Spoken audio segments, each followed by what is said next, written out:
Awesome. Thank you. Thanks so much. Thank you, Janet. Thank you, Sherry. Yeah, I'm Melissa C. I'm a recovered compulsive overeater. I am in New York, and welcome, everybody. So tonight I'm going to jump in. I'm going to talk from the big book tonight and not from the AA 12 and 12. I was kind of like looking at both things, but I think I'm going to just do straight from the big book. Of course, I might like pick something up from the AA 12 and 12 because it really is such a rich text that very often I find myself referring to things there. But yeah, we are into the chapter Into Action. And specifically, we're going to start in on page 76, where we start talking about needing more action, right? So the third paragraph says, now we need more action, without which we find that faith without works is dead. Let's look at steps 8 and 9. We attempt to sweep away the debris which has accumulated out of our effort to live on self will and run the show ourselves. So, when we try to run the show ourselves, when I try to run the show myself, meaning I'm playing God, right? That's what it means to run the show because the show, right? Life is not run by humans, it's run by God. But when I attempt to run it myself, it means I'm playing God. And I've already found out in step 3, when I play God, I create chaos. I create chaos, hurt, and confusion. And so it says here, if we haven't the will to do this, we ask until it comes, meaning if I don't have the will to make amends, if I don't have the will to look at my side, to clean up my side of the street, and I'm going to ask for it. Well, who am I going to ask it for? Right? Not from other people.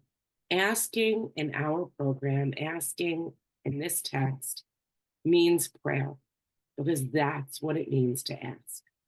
And it was agreed at the beginning we would go to any length for victory over alcohol. I would go to any length for victory over food. You know, it was an agreement that we made. It's what I ask when I agree to sponsor somebody.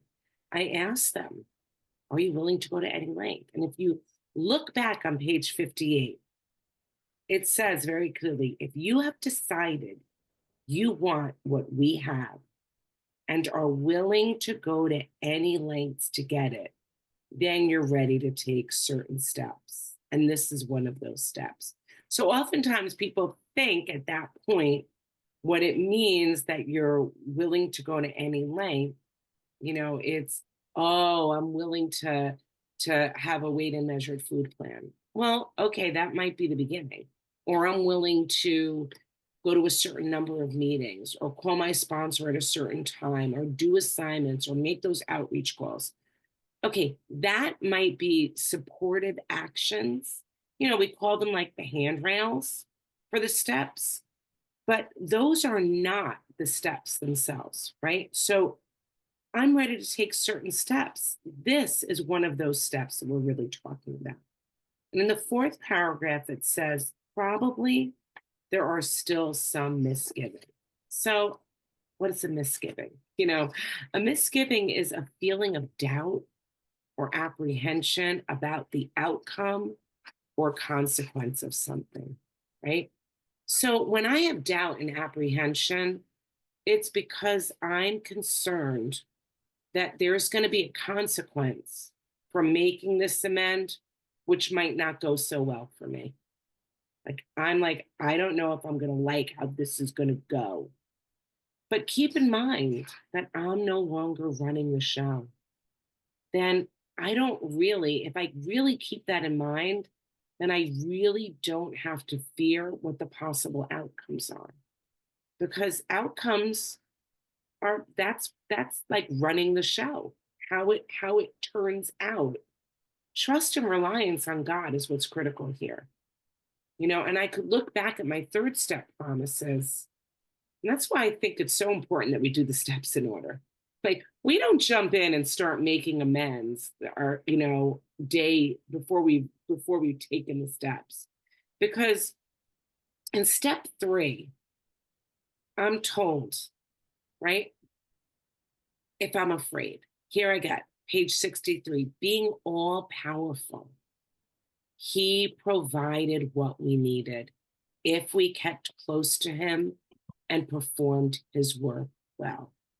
So even if my amends results in unfavorable outcomes, I trust that I'm going to get what I need, even if it's not what I like and it's not what I want. And I have to believe that in the hard times, God will give me the resources needed to get through the difficulties, or he will diminish my sensitivity to the discomfort altogether. So it's like we do these amends, trusting that even if the outcome is not what we think we want, well, God's going to give us the strength to walk through things we don't like. And what I found is sometimes I would look at something and say, I could never live if X, Y, and Z didn't happen. And you actually find, yeah, no, I could. I actually could. It's okay. It doesn't seem to bother me quite the way I used to think certain things would bother me. My sensitivity to the discomfort of things not going my way gets diminished. And as we look back, so now it says, as we look back over the list of business acquaintances and friends we've hurt, we might feel diffident. And diffident is shy, hesitant, insecure. We might feel that way about going to some of them on a spiritual basis. Let us be reassured. To some people, we need not and probably should not emphasize the spiritual feature on our first approach. Well, what I get here is that, oh, I may have to make more than one approach, right? It might not just be a one and done drive by and then chat like I've done it. I might have to come back again. I may have to clean things up a little bit more. So page 77 says this about going on a spiritual feature, discussing the spiritual feature. And here's why it says we shouldn't. We might prejudice them. At the moment, we're trying to put our lives in order, but this is not an end in itself. Our real purpose is to fit ourselves to be of maximum service to God and the people about us. That's what we're really doing. So, our actual purpose is not to get our lives in order, although that might be motivating us. That might be my motivation. Oh, I'm going to get my life in order. It's not my purpose, right? We learn that the way we get our lives in order is by no longer living for our own selfish means. So I cannot live on a selfish basis. We have to have a purpose, a true reason for living, and it's to fit ourselves to be of maximum service to others. Here's another bonus. As I fit my life to be of maximum service to others, my life actually does start getting put back into order. Like that, even I can't set out there and say, I'm going to get my life in order. But if I follow these directions, a byproduct is I start living a more ordered life. Paragraph, the next it says, it's seldom wise to approach an individual who still smarts from our injustice to him and announce that we've gone religious.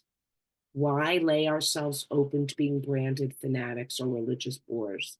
We may kill a future opportunity to carry a beneficial message, but our man is sure to be impressed with a sincere desire to set right the wrong. He is going to be more interested in a demonstration of goodwill than in our talk of spiritual discoveries. So, the reason we don't go to these people talking about God right off the bat, because if we've hurt them and now we go to them and say, oh, not to worry, I found God, I'm good with God now.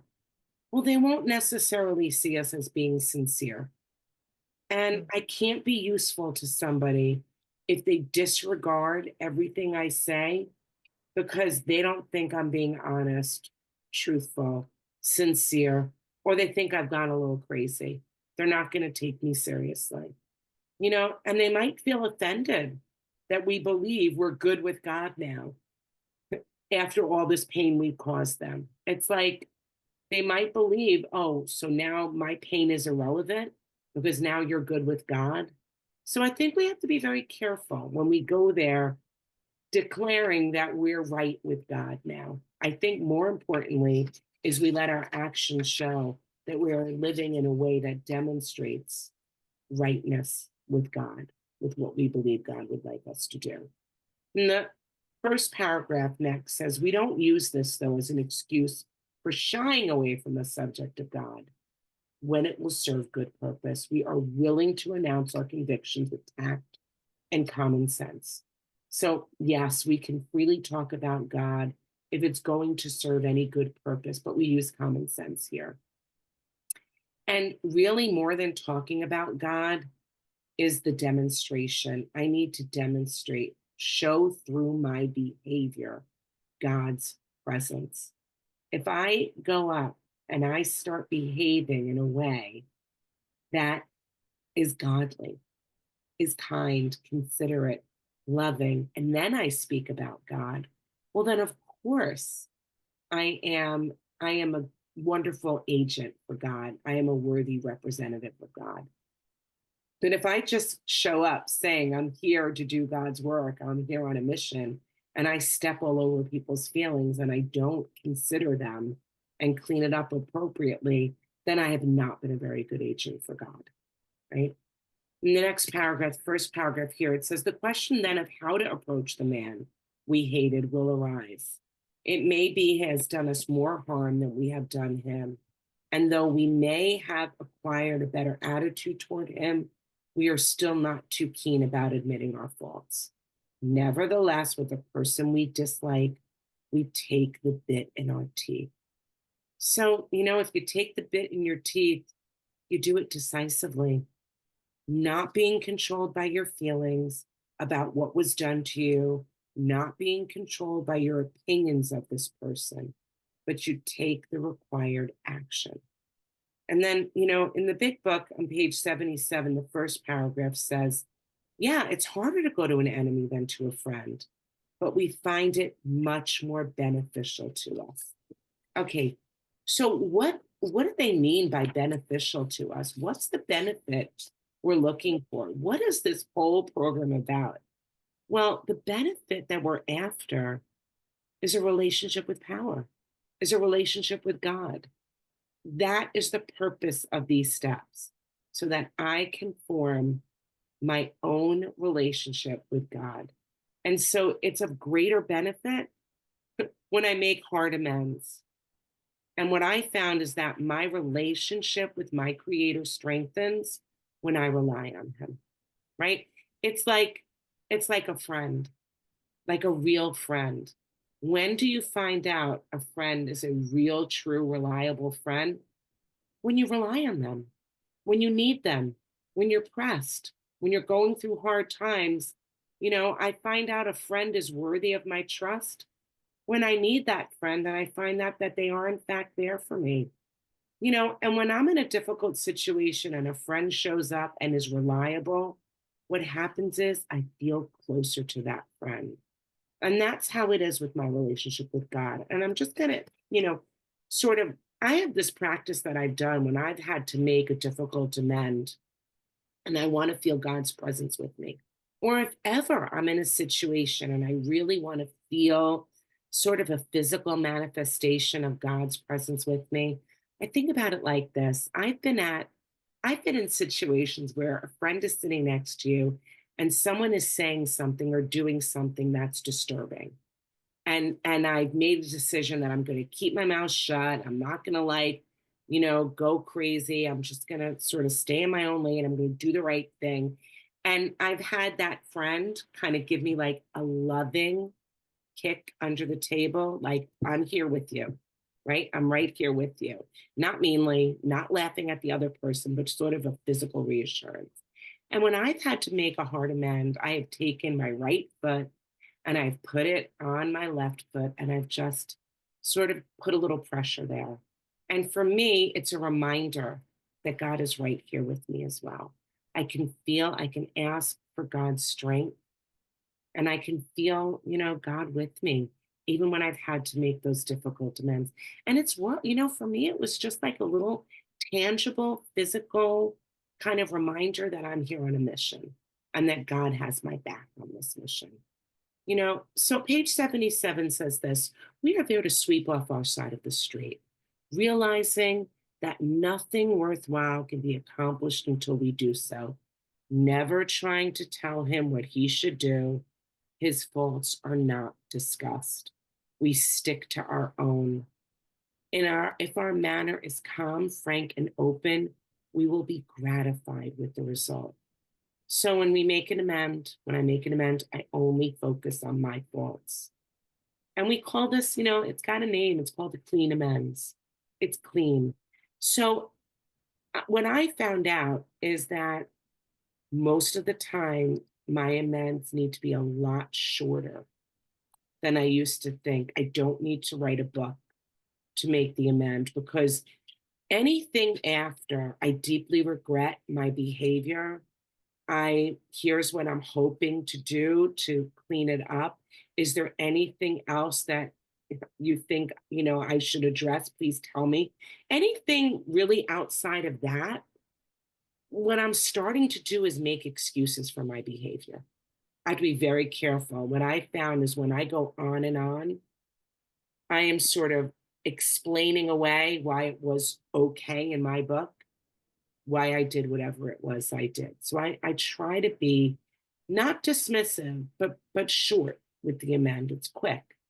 And so if, like, for an example, if I go to my husband and I'm making an amends for my behavior, then I don't mention anything about his actions that preceded it, that I believe might have triggered it, right? I say nothing about that, because when I've said to my husband that I've been demanding, and here's an example, right? I'd say to my husband, I really regret that I was being very demanding. I'm sorry for the way that I was demanding things and that I threw temper tantrums. I'm sorry for, starting off a morning in such a negative tone that I threw a temper tantrum, and I really regret it. Very different from saying, I'm sorry that I threw a temper tantrum when you left the sink full of dishes, right? I'm sorry I've been demanding when you didn't cut the lawn the way that I like it. No, right? I need to leave that part out. Just claim my part, my actions. And so, yeah, like I said, it means that my amends are a lot shorter than I used to want them to be. I like to go on and on and on and re explain, set the tone. But if they're too long, then I'm making excuses for my poor behavior. And what I'm doing is I'm assigning blame rather than taking the blame, right? For owning my part. Page 78, the first paragraph says this: sometimes the man we're calling upon admits his own fault, so feuds of years standing melt away in an hour. Rarely do we fail to make satisfactory progress. Our former enemies sometimes praise what we're doing and wish us well. Occasionally, they will offer assistance. It should not matter, however, if someone does throw us out of his office. We have made our demonstration, done our part. It's water over the dam. So I have made amends that were not warmly received. I've attempted to make amends to someone who did not want to speak to me and still does not want to speak to me at all. But I've made my demonstration. I've gone before God and I've made my demonstration with this person. And I'll tell you what, I don't cringe when I see that person anymore. I don't feel like I have to hide. I don't feel like I have to avert my eyes. I don't even get that sick feeling inside when that individual walks in a room. When her name comes up, I can actually say something kind about her, and I sincerely mean it. This is someone that I used to work with years ago. God has rewired my heart. I actually, when her name comes up, I remember all the wonderful things she had done early on for me in my career. I don't remember any of the ill feelings I had anymore. Whether she wants to speak to me or not, inconsequential, right? Page 78, paragraph 2 says, we do not dodge our creditors. Arranging the best deal we can, we let these people know that we are sorry. Our drinking has made us slow to pay.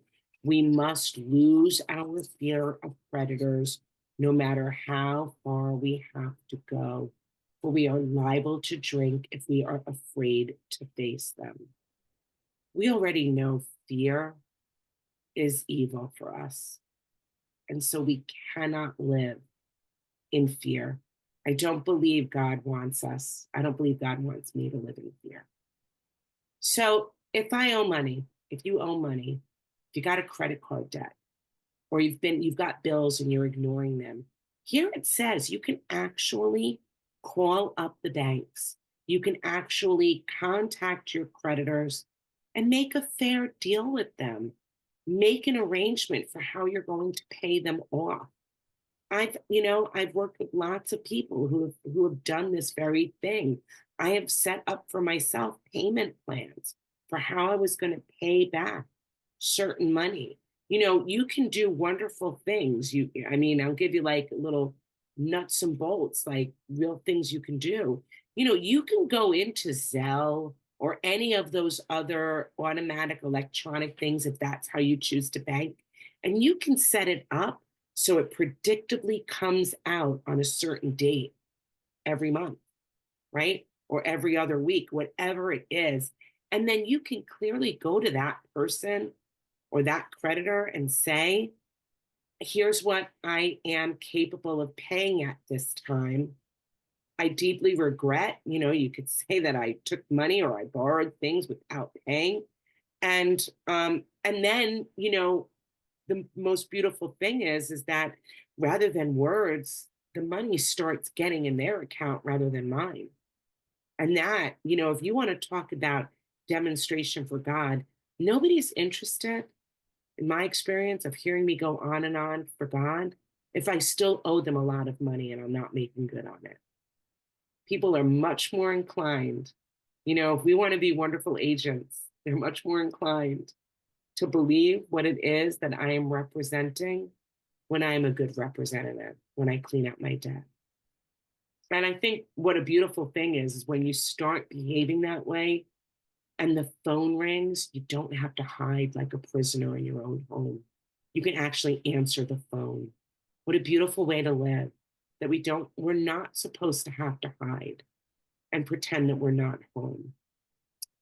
Paragraph 3 says this: perhaps we've committed a criminal offense which might land us in jail if it were known to the authorities. Maybe it's only a petty offense, such as padding the expense account. Most of us have done that sort of thing. Although these reparations take innumerable forms, there are some general principles which we find guiding. Reminding ourselves we have decided to go to any lengths to find a spiritual experience, we ask that we be given strength and direction to do the right thing, no matter what the personal consequences may be. We may lose our position or reputation or face jail, but we're willing. We have to be. We must not shrink at anything. So here's the general principles and guides. I love when they give me general principles and guides because that means that I can apply it to lots of things, right? So here's my general principles and guides. 1, we decided we will go to any length to have a spiritual experience.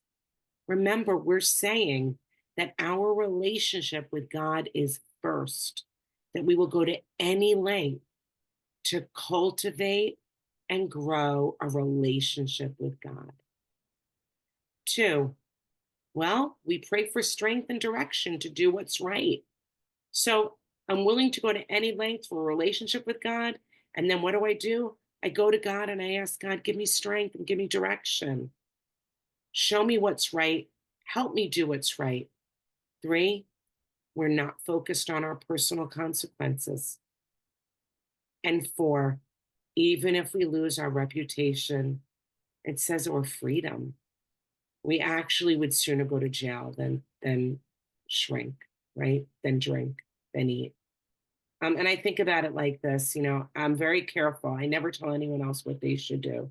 But I'll tell you, for me, I was a prisoner. I lived in bondage to the food, and it was a cruel master. It nearly took away everything from me. It made me not the kind of mother I ought to be. It made me not the kind of daughter I ought to be. It made me not the kind of employee, friend. I lived, I felt like a prisoner in my own house, sitting inside, looking outside the window on a beautiful day.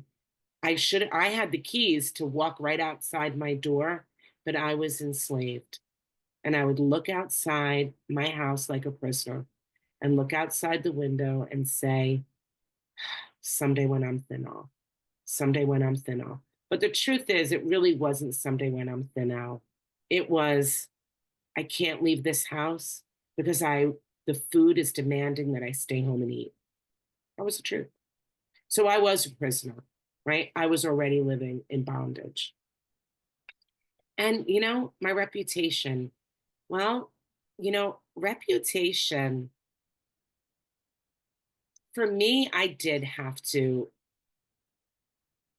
let go of fear of my reputation. I worshiped my reputation. What other people thought of me was so much more important to me than what God thought of me. That's how I lived. I was less concerned with living in agreement with God's will for me, basically living in agreement with what God would want me to do. And I was more concerned with pleasing people, some of which I didn't even care about. But that's what it means when you're bondage to reputation. And for me, the biggest one was, I had a good reputation as a teacher. I've been teaching for a long time, and I stole candy from coworkers, and I had to clean that up. And it I was terrified to make that amends because I was really afraid of what other people were going to say about me, what other people were going to think about me.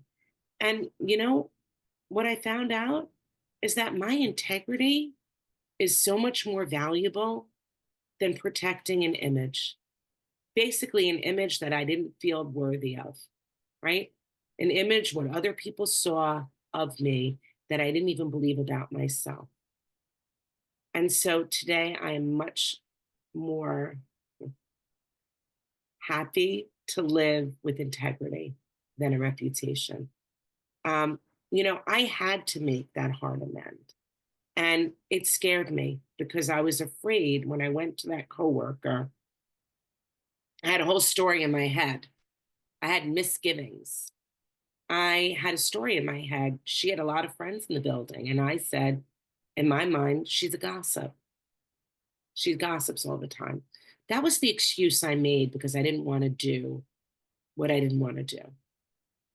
And whether or not she tells everybody or nobody is not my business. My business was to clean it up, right?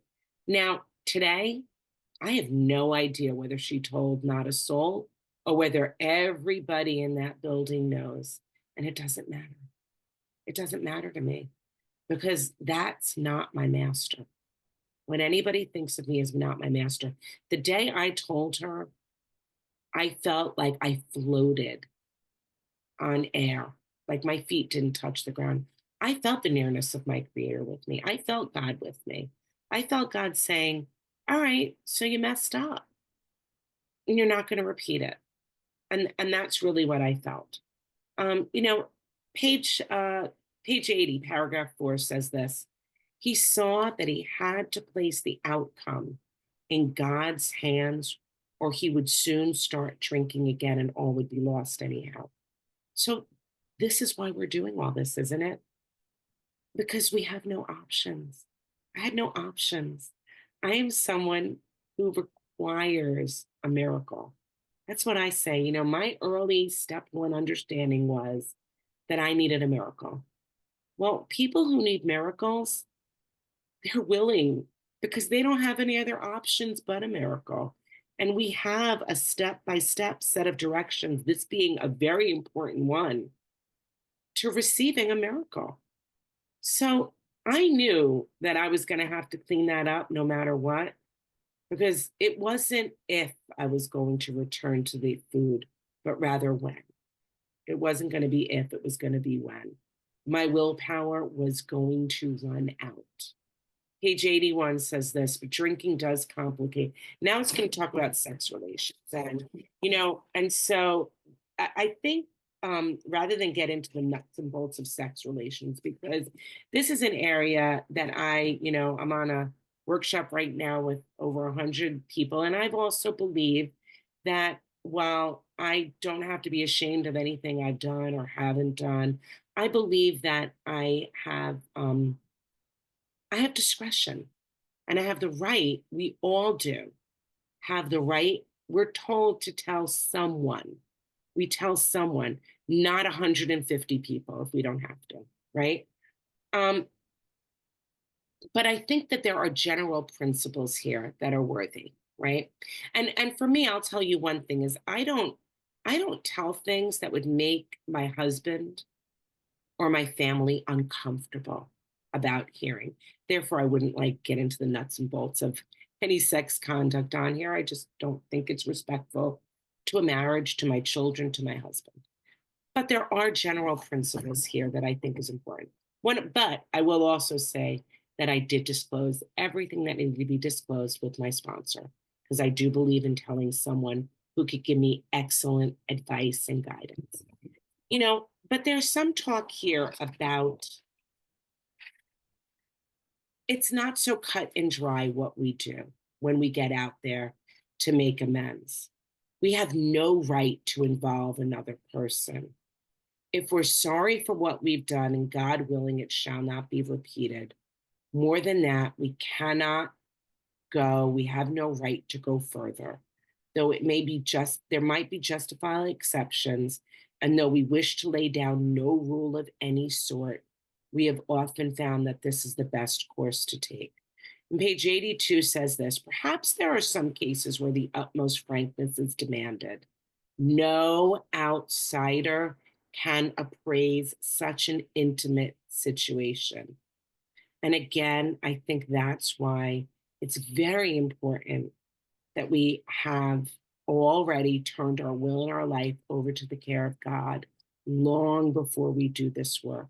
Because where I'm going to be receiving the greatest guidance, although I have a sponsor and my sponsor is capable of giving me excellent direction and insight and wisdom and experience, ultimately, God is my judge.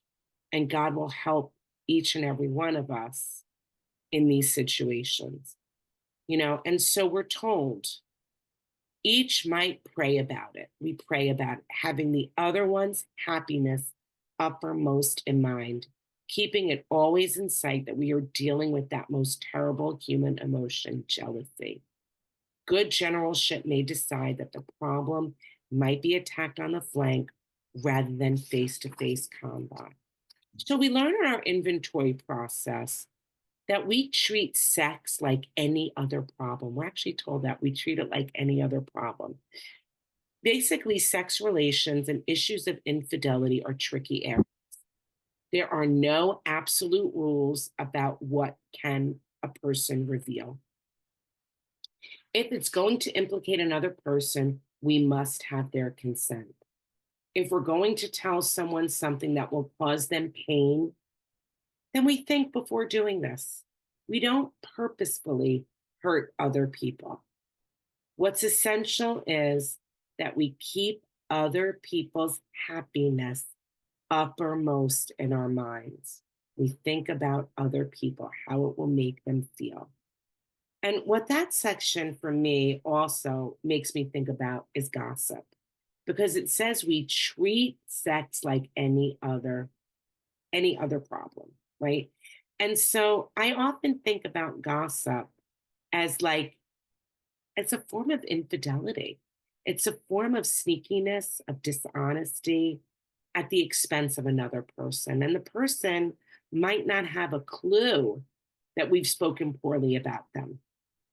And if we tell them, then we're implicating those that we may have gossiped with, right? If I go to someone and say, I'm really sorry, I've been gossiping about you. Well, right away, they're suspicious about, well, who are you talking about this with? And they're already trying to figure out who you were talking about with. And you're implicating perhaps other people. So then what do we do about it? Well, first of all, stop gossiping, right? Remember, it's demonstration. So we have to stop. And if you remember, an amend means restitution, means make it right, not just apologize. How can I make restitution for slander? How do you restore someone's good name? Well, start saying things that are positive about that other person, not dishonest, but positive. Build the person up if you at one time tore them down. And so when I'm given an opportunity for somebody that I may have slandered, that I may have said all the rotten things they've done, I highlight and point out their good qualities. After all, we are all children of God. There's the good in the worst of us, right? And it's my job to seek out their greatest qualities. And I find out that while I'm doing that, when I really seek out the best qualities in people, I really am drawing nearer to God because that person is a child of God just like me. And I am not criticizing his handiwork, right? I'm pointing out his positive works in another. And the other thing, so now who do I make an amend to when I gossip? Well, I don't apologize to the person I gossiped about, but I can apologize to the person I gossiped with. And it kind of goes like this. I tell them, I'm very sorry for polluting our conversation with negative words. I usually start out by saying that I really value the time we spend together, and I feel like I have polluted the time, the conversations that we've had by putting other people down, and that I'm going to do my best to no longer do that. And it's if you've not taken, so here it talks about like taking other people's feelings into consideration.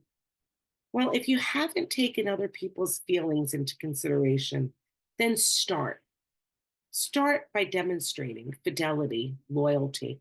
If you trash talked, and I know sometimes it starts off. I think about it like this: gossip, and I've said this before.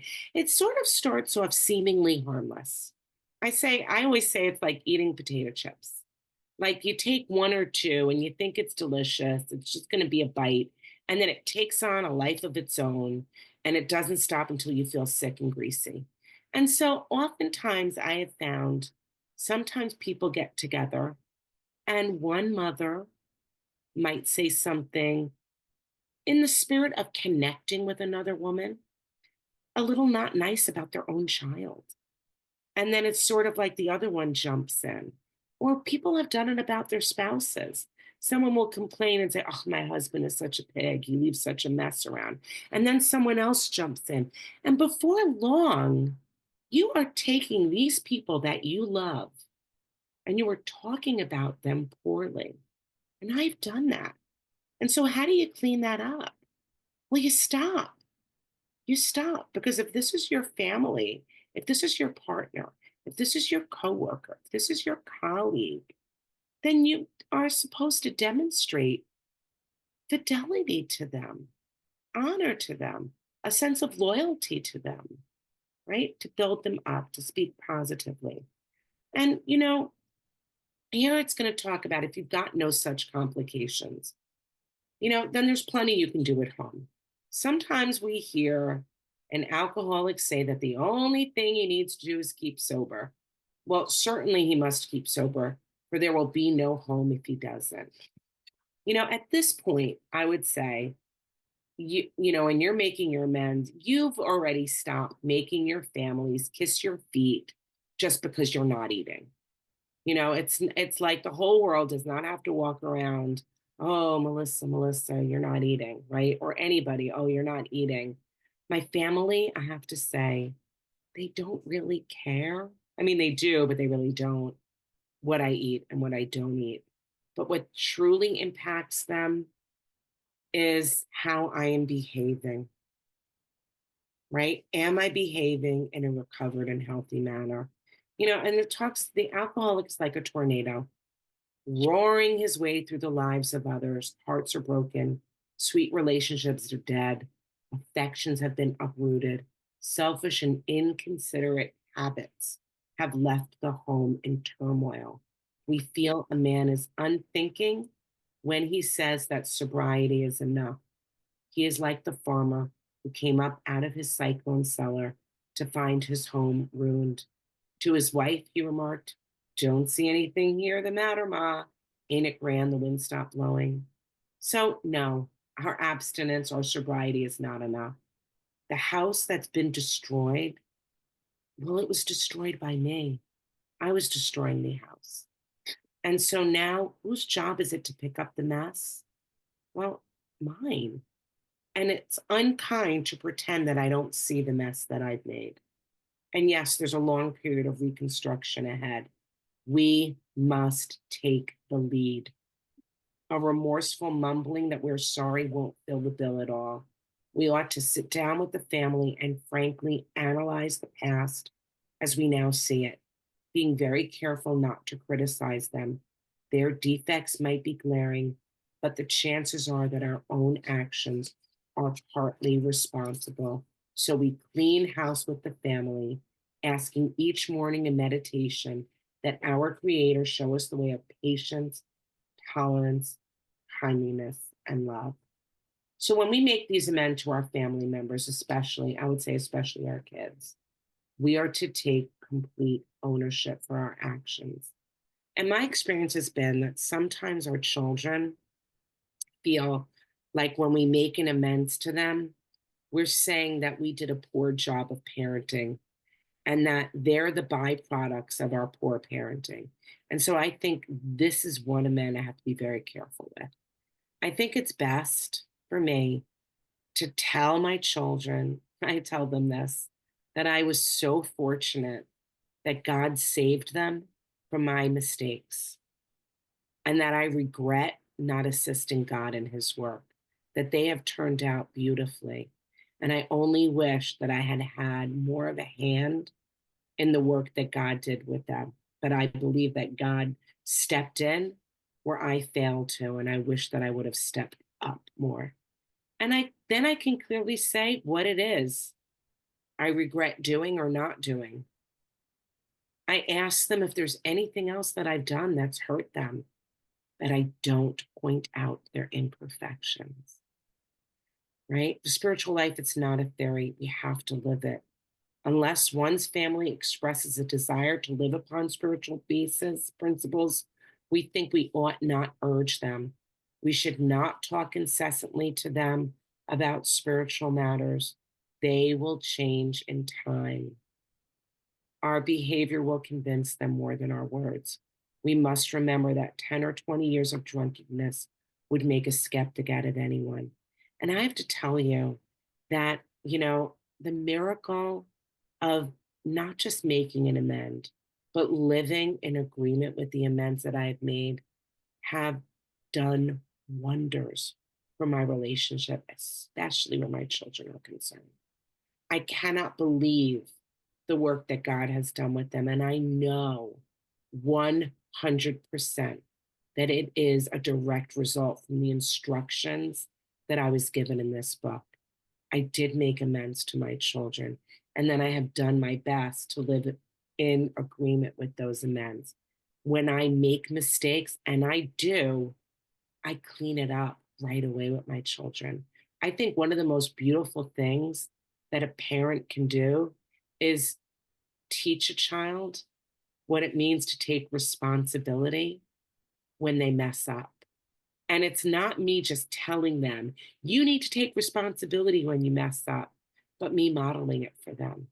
That my children have grown up with me not just making amends once, but when I mess up, I make it again quickly, promptly. And in turn, I think that they have learned how to do the same. And I think they've also learned that forgiveness does not have to be done in vain, that I can act like they can forgive me and trust that I will do better. Every relationship in my life has improved because of this. It is because of my behavior, because of the actions, not the words. Do not talk on and on about our principles. Instead, live these principles. In early recovery, I made a lot of mistakes with my family. I thought that they needed to be instructed, that they needed to be directed on how to live these principles, and they didn't. What they needed was to bear witness, to witness someone who is living these principles. There are some wrongs we might never be able to fully right, but I don't worry about them. If I can honestly say to myself that I would right them if I could. And I believe that, when we feel deep shame and remorse for our behavior, I trust God. I believe that God forgives me. And then I do my best to live a life of someone who's worthy of God's forgiveness. And with that, I pass. Thanks.